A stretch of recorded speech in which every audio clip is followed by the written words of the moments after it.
لیکن بظاہر اس کے اوپر بات تبھی ہو سکتی ہے اگر حکومت تھوڑی سی اپنی ایک خواہش یا کوئی ارادہ تو ظاہر کرے کہ وہ بنانے میں سیریس ہے. ابھی تک ان کی طرف سے ایسا کوئی ارادہ ظاہر نہیں کیا گیا. البتہ جب عمران خان صاحب کی طرف سے یہ ٹویٹ آ گیا کہ جناب ہم نہیں اب مذاکرات کر رہے, روک رہے ہیں یہاں پر, تو اس کے بعد عرفان صدیقی صاحب نے ضرور ایک پریس ٹاک کی اور انہوں نے بڑے ہی آپ کہہ لیں کہ مفاہمانہ قسم کے لہجے میں پی ٹی آئی سے بڑی درخواست کرتے ہوئے کہا کہ جناب آپ ابھی اس طرح نہ اٹھ کر جائیں, دل ابھی بھرا نہیں, اور کہا کہ جی ابھی موسم بہتر ہو رہا ہے, خوشگوار ہو رہا ہے, تو آگے ہم تو چاہتے ہیں آپ سے بات کریں, تو آپ اتنی جلدی روٹھے مت اور واپس آئیں, ٹاک کریں, کچھ نہ کچھ حل نکالیں گے وغیرہ وغیرہ, ابھی ہمیں تھوڑا وقت تو دیں.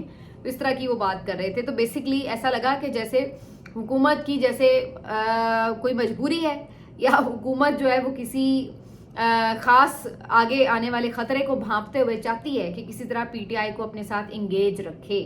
تو وجہ جو بھی ہے, لیکن یہ انٹرسٹنگ بات ہے کہ ان کی طرف سے آج اس طرح کا جیسچر دیا گیا, ورنہ یہ وہی عرفان صدیقی صاحب تھے جو واضح طور پہ کہتے تھے کہ یہ دہشت گرد گروپ ہے, ان سے تو کوئی بات ہو ہی نہیں سکتی. تو آج جب وہی دہشت گرد گروپ خود مذاکرات ختم کرنے کا اعلان کر رہا تھا تو عرفان صدیقی صاحب نے کہا کہ نہیں پلیز ابھی آپ بات چیت جاری رکھیں.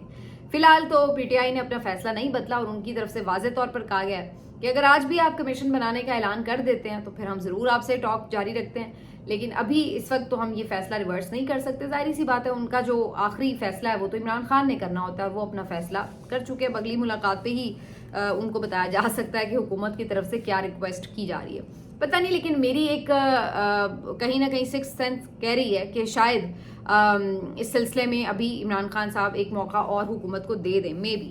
بہرحال اس کے علاوہ عمران خان صاحب نے ایک بڑی دلچسپ بات کی ہے. انہوں نے کہا کہ ہم ایک برانڈ قومی ایجنڈے کے تحت اپوزیشن کی دیگر جماعتوں سے بات کریں گے. اس سلسلے میں اب JUIF سے بھی اگلے ہفتے میں ملاقاتیں ہونے جا رہی ہیں, اور اس میں جو ہے انہوں نے پہلی دفعہ مہرنگ بلوچ کا ذکر کر کے بلوچستان کے ایشوز کو ایڈریس کرتے ہوئے ان کی بھی بات کرنے کی اس دفعہ تذکرہ کیا ہے. اچھا, یہ جو ویسے معاملہ ہے یہ اس لحاظ سے خود جو مسنگ پرسنز ہیں اور جو بلوچستان کی ایشوز ہیں ان کے حوالے سے یہ اس لحاظ سے بڑا امپورٹنٹ اور سگنیفیکنٹ ہو سکتا ہے کہ جو اگر مہرنگ بلوچ صاحبہ کی آپ ابھی تک کی موومنٹ دیکھیں, ان کے احتجاج دیکھیں, دھرنے دیکھیں, تو وہ بہت بڑے بڑے ہیں, ان کو ایک سپورٹ بھی حاصل ہے, ان کے ایشوز بھی جینون ہیں, اور واقعی وہاں کے جو لوگ ہیں مسنگ پرسنز کی ایک جو کرب سے گزرتے ہیں وہ ظاہر بڑے تکلیف دہ صورتحال ہے. لیکن انفارچونیٹلی چونکہ ان لوگوں کی کوئی ریپرزنٹیشن اس طرح سے قومی سطح پر نہیں ہے, ایون صوبائی سطح پر نہیں ہے, نہ ان کی کوئی اسمبلی میں ریپرزنٹیشن ہے, نہ ان کی نیشنل اسمبلی میں کوئی ریپرزنٹیشن ہے, نہ ان کا کوئی پولیٹیکل پارٹی والا اسٹرکچر ہے کہ جو آپ کے ہر جگہ پہ ایک اسٹرینتھ رکھتا ہو. تو اس وجہ سے وہ جو ایک آواز سپورٹ کے باوجود مؤثر ہو سکتی ہے وہ اس طرح سے نہیں ہے. تو نہ وہ دباؤ بڑھا پاتے ہیں, نہ کچھ. میکسیمم وہ یہی کرتے ہیں کہ وہاں دھرنے دے کے بیٹھے رہتے ہیں, یا پھر اگر ادھر آئیں تو ان کو یہاں سے بھگا دیا جاتا ہے. تو ایک سیریس نوٹ کے اوپر ان کی بات نہیں سنی جاتی. خیر ظاہر ہے اس کا مسئلہ و مسائل اور بھی ہیں, کیونکہ صرف پولیٹیکل قیادت تو یہ سارے معاملات پر فیصلے نہیں کر رہی ہوتی. تو وہاں کے بلوچستان کے مسائل پھر اور بھی پیچیدہ ہیں, اور وہاں پر آپ کو پتہ ہے زیادہ تر اسٹیبلشمنٹ کا ہولڈ رہتا ہے. اب کہنے کا مقصد یہ کہ اگر کوئی مین سٹریم پارٹی, پولیٹیکل پارٹی جس کا پورا سٹرکچر ہے, اور ظاہر ہے جو کہ اس وقت لیڈنگ پارٹی ہے پاکستان میں, تو اگر ان کی طرف سے ان کے مسئلے کو ساتھ ملایا جاتا ہے اور اس پہ آواز اٹھائی جاتی ہے, تو اس کا فائدہ ان چھوٹی تنظیموں کو, ان مسائل والے متاثرین کو, ان تمام لوگوں کو بھی پہنچنے کا ہو سکتا ہے. تو یہ ایک امکان ایسا ہے کہ جس میں ان کا بھی فائدہ ہے, اور پی ٹی آئی کے لیے بھی یہ اچھا ہے کہ وہ ملک گیر سطح پر ہر پسے ہوئے طبقے کے لیے آواز اٹھائے, اور وہ صرف اس کی جو جدوجہد ہے وہ یہاں تک محدود نہ ہو کہ جی عمران خان باہر آ گئے اور چلو جی ہمارے لیڈرز باہر آ گئے تو ہمارے ایشوز سالو ہو گئے تو بات ختم ہو گئی. بلکہ وہ جو ایک میسو سپورٹ اور ایک مزاحمت انہوں نے اس وقت شروع کی ہے, اس میں یہ ہے کہ جو بھی پسے ہوئے آپ کے طبقے ہیں, کمزور طبقے ہیں, آپ ان سب کی آواز بنیں, تو وہ سب بھی ایک طرح سے قومی دھارے کے ساتھ جڑ جائیں گے. تو یہ اس لحاظ سے ملک کے لیے بھی اور ان لوگوں کے لیے بھی, دونوں کے لیے یہ ایک اچھی صورتحال بن سکتی ہے. لیکن اس کا مقصد صرف یہ نہیں کہ ابھی آپ مشکل میں ہیں تو چلو جی ان کو جوائن کرا لیا, لیکن بعد میں آپ جب اقتدار میں آئیں یا آپ کے اچھے وقت آ جائیں تو پھر بعد میں آ کر بہت ساری مین پولیٹیکل پارٹیز بھی یہ ساری باتیں پھر بھول جاتی ہیں. تو پھر وہاں پر یہ ہے کہ اس کو آگے بھی چل کر اسی طرح سے لیڈ کیا جائے. تو یہ امپورٹنٹ بہرحال بات ہے. اس کے بعد جی انہوں نے آخر میں اپنے ٹویٹ میں پھر سے کہا کہ میں اسٹیبلشمنٹ سے اپنے لیے کچھ نہیں مانگ رہا. اگر میں ان سے بات چیت کی کہہ بھی رہا ہوں کہ میں بات کرنے کے لیے تیار ہوں تو اس میں مقصد صرف اور صرف ملک کی بہتری ہے, ملک اور قوم کا فائدہ ہے. مجھے اپنی ذات کے لیے اپنے لیے کچھ نہیں چاہیے. تو یہ انہوں نے پھر سے واضح کر دیا. باقی انہوں نے جو دو باتیں کی ملک ریاض صاحب سے متعلق میں نے پچھلے ولاگ میں ڈیٹیل سے بتائی کہ انہوں نے کہا ہے کہ انہیں چاہیے کہ ضرور بتائیں, بلکہ ان کے پاس جو بھی انفارمیشن ہے پتہ لگے کہ کس نے اس ملک کو لوٹا اور کہاں کہاں کون کون فائدہ اٹھاتا رہا ہے. تو یہ ان کا ان سے مطالبہ تھا. اچھا جی, اس کے بعد جو 2-3 اور چیزیں ہیں جس کے اوپر بات کرنی ہے. ایک تو سلمان اکرم راجہ صاحب جو ہیں وہ آج کراچی پہنچے ہیں اور وہاں پر انہوں نے جا کے جو پی ٹی آئی کراچی ہے ان کے عہدیداران کے ساتھ پریس کانفرنس بھی کی ہے.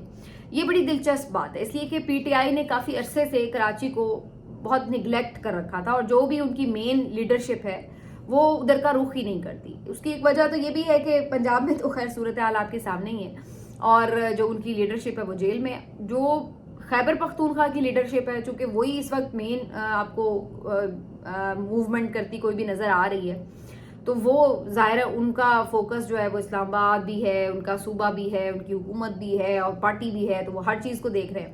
تو سندھ جو ہے یہاں پر بالکل ایک طرح سے کٹا ہوا تھا اس لحاظ سے کہ وہاں پر جو پی ٹی آئی کی سپورٹ ہونے کے باوجود بھی اس طرف توجہ نہیں. تو یہ بڑا دلچسپ ہے کہ خاص طور پر سلمان اکرم راجہ صاحب کو بھیجا گیا وہاں پر اور انہوں نے اس کو جو ہے جا کر پی ٹی آئی کے وہاں کے جو عہدیداران اور کارکن ہیں ان کو بھی متحرک کیا ہے. تو یہ بڑا دلچسپ ہے اور اس بات کا بھی کبھی امکان ہے کہ جو وہاں پہ بھی مختلف اپوزیشن کی جماعتیں ہیں ان سے بھی بات چیت کو آگے بڑھایا جا سکتا ہے. اسی دورے میں ان کو بھی انوائٹ کیا جا سکتا ہے کہ وہ گرینڈ اپوزیشن الائنس کا حصہ بنے. تو یہ ایک دلچسپ بات ہے کہ جو ان کا بھی دورہ ہے. اس کے علاوہ سندھ سے ایک اور بھی آج بڑی دلچسپ خبر ہے. جوڈیشل کمیشن کا جی آج اجلاس تھا اور سندھ ہائی کورٹ میں ایڈیشنل ججز کی تعیناتی کی منظوری دی گئی ہے اور اس متعلق آج تو مطلب ایک لطیفہ بنا ہوا ہے یہ سوشل میڈیا کے اوپر. کوئی درجن بھر ججز جو ہیں ایڈیشنل ججز وہ سندھ ہائی کورٹ میں تعینات کرنے کی منظوری دی گئی ہے اور ماشاءاللہ سے اگر ان کے نام وغیرہ دیکھیں, ان کا جو پورا کریئر دیکھیں تو آپ کو اندازہ ہوتا ہے کہ زیادہ تر یہ وہی ہیں جو پیپلز پارٹی کے جالے ہیں, پیپلز پارٹی کے ٹکٹ پر ایون الیکشن تک لڑے ہوئے لوگ ہیں. ان کو بھی جا کے انہوں نے جو ہے وہ جج بھرتی کر دیا ہے سندھ ہائی کورٹ میں. اور کچھ ایسے بھی ہیں بیچ میں ایک دو جہاں پہ پی ایم ایل این کے جو سپورٹرز ہیں. تو کہنے کا مقصد یہ ہے کہ جب یہ جوڈیشل کمیشن بنانے کے اندر ان کی جو پوری ایک سٹرکچر بنایا گیا تھا کہ جی یہ حکومت کے ممبر ہوں گے, یہ اسی وقت جتنے بھی کوئی عدلیہ کی آزادی کے لیے بات کرنے والے لوگ تھے وہ اسی بات پہ سر پیٹ رہے تھے کہ یا آپ بندر کے ہاتھ میں اس طرح دے رہے ہیں یا آپ بندر کے ہاتھ میں ماچس دے رہے ہیں. آپ کرپٹ اپنے جو ہمارے سیاستدان ہیں جن کا ماضی داغدار ہے, جو ہمیشہ ہم دیکھتے جا رہے ہیں کہ ان کی سیاست کیا ہے, بوٹوں تلے پالش کر کے یہ جیتے بغیر آنے والے لوگ اور جو انہوں نے زمینوں پہ قبضے کیے ہیں اور جو کچھ ان کی ایک رہی ہے ہسٹری, سب نہیں بھی ہوں گے لیکن موسٹلی ہوں گے. تو آپ ان کے ہاتھ میں جب یہ پاورز دیں گے کہ جی اپنی مرضی کے ججز بھرتی کریں تو آپ ان سے کیا ایکسپیکٹ کریں. انہوں نے آج تک اپنی پارٹیز میں کبھی لوگوں کو میرٹ پہ اوپر نہیں آنے دیا. انہوں نے کبھی آج تک بیوروکریسی میں لوگوں کو میرٹ پہ اوپر نہیں آنے دیا. یہ مختلف صوبوں میں مختلف دوروں میں حکمران رہے ہیں, انہوں نے کبھی میرٹ کا خیال رکھا ہے. ہمیشہ انہوں نے اپنی کرسی, مفادات, اپنے پیسے, اپنے معاملات انہی کو مقدم رکھا ہے. تو جب ان کے ہاتھ میں اب آپ یہ بھی اختیار دے دیں کہ یہ جج بھی اپنی مرضی کے رکھ سکتے ہیں, ہائی کورٹوں میں تعینات کر سکتے ہیں, سپریم کورٹ میں تعینات کر سکتے ہیں, تو پھر آپ ان سے کیا امید رکھتے ہیں؟ کیا آپ ان سے یہ امید رکھتے ہیں کہ یہ بڑا میرٹ کے اوپر فیصلہ کر کے واقعی جو لوگ ڈیزرو کرتے ہوں, آئین اور قانون کے پاسدار ہوں, ان بائزڈ ہوں, حلف کی پاسداری کرتے ہوں, ایماندار ہوں, ایسے لوگوں کو یہ بھرتی کریں گے؟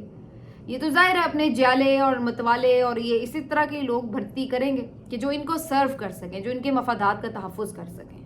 اور یہی اب ہم ہوتے ہوئے دیکھ رہے ہیں. اب تو آج تو اتنی سوشل میڈیا کے اوپر پوری ایک مطلب وہ چل رہی تھی کیمپین کہ بھائی اب تو بس یہی رہ گیا کہ جی بھٹو کے نعرے سندھ ہائی کورٹ سے لگنے شروع ہو جائیں گے. تو یہ ایک بہت کھلواڑ کیا گیا ہے. یہ جو انہوں نے 26ویں آئینی ترمیم کر کے یہ جو پاورز ایگزیکٹو کو دی ہیں, بیسیکلی ایک کھلواڑ کر دیا انہوں نے آئین کے ساتھ بھی اور عدلیہ کے ساتھ بھی. اور یہ اب ہم اس کے جو نتائج ہیں آئندہ کئی سال بھگتیں گے. کیونکہ اگر یہ ریورس بھی ہو جائے تو یہ جو تعیناتیاں ہو رہی ہیں یہ اتنی جلدی جان نہیں چھوڑیں گی. تو یہ انہوں نے جو ہے اس وقت ساری غلاظت کی ہے اور یہ پتہ نہیں اب کتنی دیر ہمیں بھگتنی پڑے گی.